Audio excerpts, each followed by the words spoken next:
आज हम बनाएंगे रुमाली रोटी। एकदम सॉफ्ट और ये नरम बन के तैयार होगी। इसके साथ में मैंने कटहल की सब्ज़ी बनाकर तैयार की थी, जो खाने में बहुत ही टेस्टी था। इसका कॉम्बिनेशन बहुत ही अलग आया था। एक बार ज़रूर इस तरह से आप भी ट्राई कीजिएगा। मैंने इस तरह से मैदा ले लिया। इसका थोड़ा सा मैदा हम निकाल लेंगे। इसमें स्वाद अनुसार हम नमक डाल देंगे और 2 से 3 चम्मच के लगभग इसमें हम तेल डाल देंगे। थोड़ा थोड़ा पानी डालते हुए इसका एक मुलायम सा आटा गूंद के तैयार करेंगे। आटा सख्त नहीं गूंदेंगे, थोड़ा मुलायम ही गूंद के तैयार करेंगे, जिससे रोटियां हमारी लंबे समय तक नरम ही रहेगी।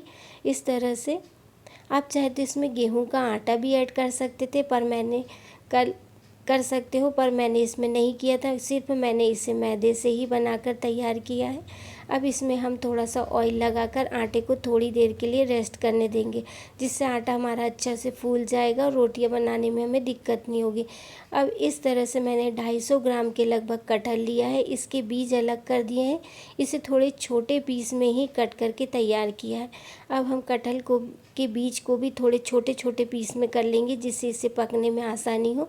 इसे हम उबालेंगे नहीं, बिना उबाले ही हमने कटहल की सब्ज़ी को बनाकर तैयार कर लिया था। इस तरह से मैंने एक मीडियम आकार का प्याज, 20 से 25 लहसुन की कली और 2 इंच के लगभग अदरक के टुकड़े को पीस लिया था, दरदरा पीसा था। अब एक कढ़ाई को गर्म होने के लिए रखा। जितना सब्जी में तेल चाहिए से हम इतना तेल डाल देंगे। तेल गर्म हो जाएगा तो 1 चम्मच के लगभग इसमें जीरा डाल दिया, 2 तेज पत्ते डाल देंगे और जो हमने मसाले पीस के रखे थे वो ऐड कर देंगे। मसाले भुना रहे हैं जब तक हम इस तरह से और मसाले निकाल लेते हैं।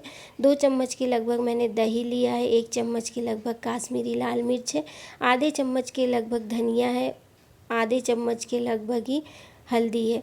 इसमें तीखे के लिए मैंने रेगुलर वाली मिर्च भी ली है। जब 50% तक प्याज पक जाए तो इसमें हमने जो बीज कट करके रखे थे वो भी ऐड कर देंगे, जो इसी के साथ में सॉफ्ट हो जाएंगे। अभी के कटहल बहुत जल्दी पक जाते हैं, तो आप इसे बाद में डालेंगे तो बीज कच्चे ही रह जाएंगे।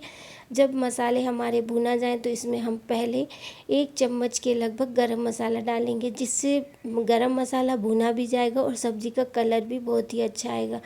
गरम मसाला और प्याज लहसुन हमारे भुना गए हैं। इसमें हम इस तरह से जो मसाले निकाल के रखे थे वो ऐड कर देंगे और इसे चलाते हुए 2 मिनट के लगभग भून लेंगे।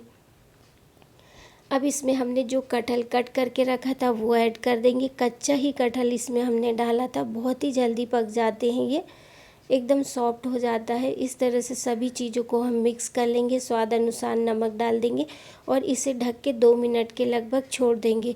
2-2 मिनट बाद इसे चेक करेंगे। इसे पकने में 5 से 7 मिनट के लगभग ही लगते हैं और कटहल आसानी से एकदम सॉफ्ट सा हो जाता है। इस तरह से देखिए कटहल हमारा पक के तैयार हो गया। इसमें बारीक कटा हुआ हरा धनिया डाल देंगे।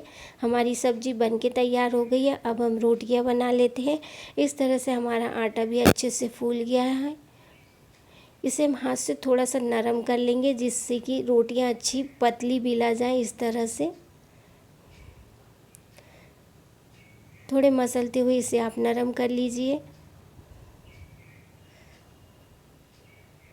अब इस तरह से मैंने प्लेटफॉर्म पे थोड़ा आटा डस्ट कर लिया है, मैदा जो हमने बचा के रखा था वो, और इसका सभी आटे का एक सिलेंडर बना लेंगे और इक्वल भाग में इसकी लोई काट के तैयार कर लेंगे। बराबर भाग में लोई बन के तैयार होगी तो रोटियां हमारी एक ही नाप की और एक सी बन के तैयार होगी। इस तरह से मैंने बराबर भाग में सभी लोइयों को काट लिया। इसकी हम छोटी छोटी लोई बनाकर तैयार कर लेंगे। अब सभी लोई की हम छोटी छोटी सी पूड़ी बनाकर तैयार कर लेंगे। जैसे पूड़ियाँ होती हैं ना, उस तरह से हम सभी लोई को बेल लेंगे। इस तरह से मैंने सभी पूड़ियाँ बना के तैयार कर ली है और एक परात में थोड़ा सा मैदा ले लिया है। अब एक पूड़ी के ऊपर इस तरह से हम ऑयल लगा देंगे। ऑयल लगाने में बिल्कुल भी कंजूसी मत करिए। इसकी जगह आप बटर या घी भी लगा सकते हैं, मैंने ऑयल लगाया है। अब एक पूड़ी को लेकर आटे में हम इस तरह से एक साइड वाले में अच्छे से डस्ट कर लेंगे। देखिए इस तरह से आप डस्ट कर लिए। जिस तरफ आटा लगा हुआ है उसे आप तेल वाली पूड़ी के साइड में रखिए इस तरह से, और इसी प्रोसीजर को आप 6 से 7 बार कर लीजिए। देखिए इस तरह से तेल लगा दीजिए और फिर एक रोटी को आप मैदे में इस तरह से डस्ट कर लीजिए, अच्छे से कोट कर लीजिए जिससे कि आपकी रोटी चिपकेगी नहीं। और जिस साइड तेल लगा है उस साइड पर इसे इस तरह से रख दीजिए। है ना आसान तरीका। इस तरह से मैंने 6 से 7 लोई इस पे इस तरह से रखी है और इसके ऊपर हम हल्का सा आटा डस्ट करके इसे हाथ से हल्के हाथों से पहले हल्का सा बड़ा कर लेंगे इस तरह से। इसे तेज प्रेशर देके ना बेलिए, बिल्कुल सिंपल हल्के हाथों से इसे बेल लीजिए इस तरह से। देखिए मैंने इस तरह से इसे बेल लिया है। हमारी रोटी बन के तैयार हो गई है। अब एक तवे को मैंने गरम होने के लिए रखा है। तवा गरम हो गया, उसके ऊपर हम रोटी को इस तरह से डाल देंगे। जब एक साइड से सीख जाए तो इसे फिर पलट लेंगे और इसके ऊपर हल्का सा ऑयल लगा देंगे और फिर इसे पलट लेंगे। बहुत ही आसान से हमारी रुमाली रोटी इस तरह से बन के तैयार हो जाती है। वैसे अक्सर आम के सीज़न में इस तरह की रोटियां हमारे यहाँ अक्सर बनाई जाती है, पर इसे 2 ही रोटी को एक साथ में बनाया जाता है, पर मैंने 6 से 7 रोटियों को एक साथ बनाया है। एक रोटी हमारी पक गई है, दूसरे साइड की रोटी भी देखिए हमारी कितने अच्छे से आसानी से रोटी अपने आप निकलते जाती है। दोनों साइड की रोटियाँ निकल गई है।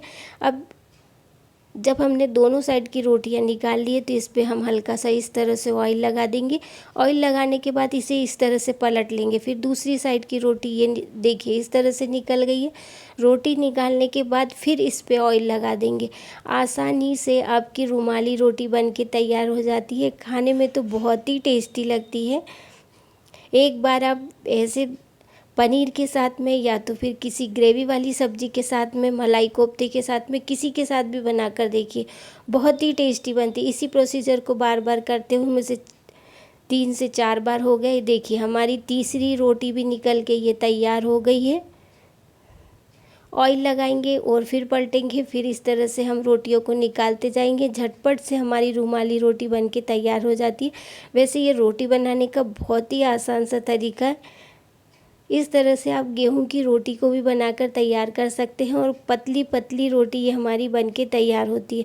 ये आखिरी रोटी है, इसे मैंने थोड़ी देर सीखने दिया। इस तरह से देखिए सभी हमारी एकदम सुपर सॉफ्ट सी रोटी बनके तैयार होती, एकदम नरम रोटी ये बनके तैयार हुई। मैंने बहुत ही तेज़ हाथों से दबा दिया था तो ये थोड़ी सी देखिए फट भी गई और देखिए कितनी नरम है, ट्रांसपेरेंट है, हाथ भी दिखाई दे रहा है। इतनी पतली रोटी है ये। एक बार इसे ज़रूर ट्राई कीजिएगा।